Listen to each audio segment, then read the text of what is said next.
And joining me now to discuss some of the important policy work that was done at this convention is Ethan Lane, NCBA's Vice President of Government Affairs.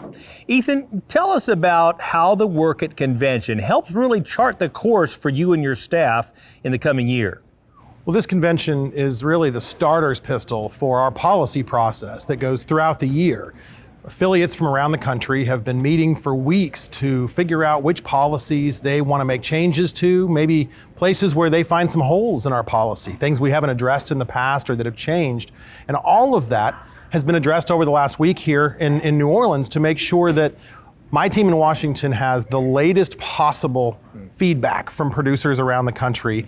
We debate it. You get those perspectives from other parts of the country that maybe haven't had a chance to look at an issue. And that gives us the freshest possible perspective to deliver back to Congress to make sure they're hearing from producers in real time on these issues. And then we'll do it again in the summer at the summer business meeting and keep that process going. And by doing it that way, we're always revising and looking at things a different way and bringing in new opinions to make sure we're always on the leading edge of whatever's happening in the policy front. And speaking about the leading edge on the policies front, clearly a hot topic is the Farm Bill. Why is it so important for NCBA to be engaged in this discussion? Well, every 5 years, we have one big bill for agriculture that really sets the pace for everything else we do. Now, we engage in that process differently than other parts of agriculture. Everyone asks for something or looks for something different from the Farm Bill. But for us, it's really important that we secure those resources for the voluntary conservation programs that allow us to be such incredible stewards and that the sustainability footprint that we're so proud of, it's so different than the rest of the world, comes from a lot of those resources in the Farm Bill. Risk management is a big issue for our producers, particularly on the cow-calf side. There just aren't enough tools available for the average cow-calf producer to manage risk the same way a big operation can. So we're going to be really looking at ways to move the needle there. Things we've dealt with in past Farm Bills, like the vaccine bank for FMD, making sure there's adequate funding for that. And all of this is going to happen in this inflationary environment where the $800 billion this bill cost last time doesn't get us as far. Right. So that's now $1 trillion or 1.1. So it's a difficult environment to get through these issues, but it's critically important we get our input into the process. So beyond the Farm Bill, what would be some of the other key priority issues in the coming year?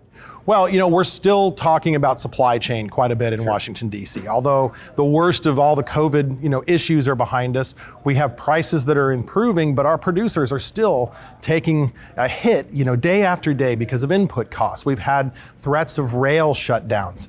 We've had all these different issues that continue to kind of, nag the supply chain and make it more difficult for our producers to have that recovery that they need after a tough couple years.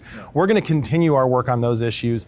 We don't necessarily believe all of that needs to be addressed in the Farm Bill. I don't think G.T. Thompson does either. But that stuff has to happen at the same time so that we can have those conversations and continue to make sure we're looking for the best ways to optimize those markets and keep the government from getting too far into them. Right. That's never a good thing either, right? We want a free market to operate freely. We want to make sure there are controls in place too. So striking that balance is always a big part of what we work on. There's a fine line indeed. And for folks watching at home, what would you tell them?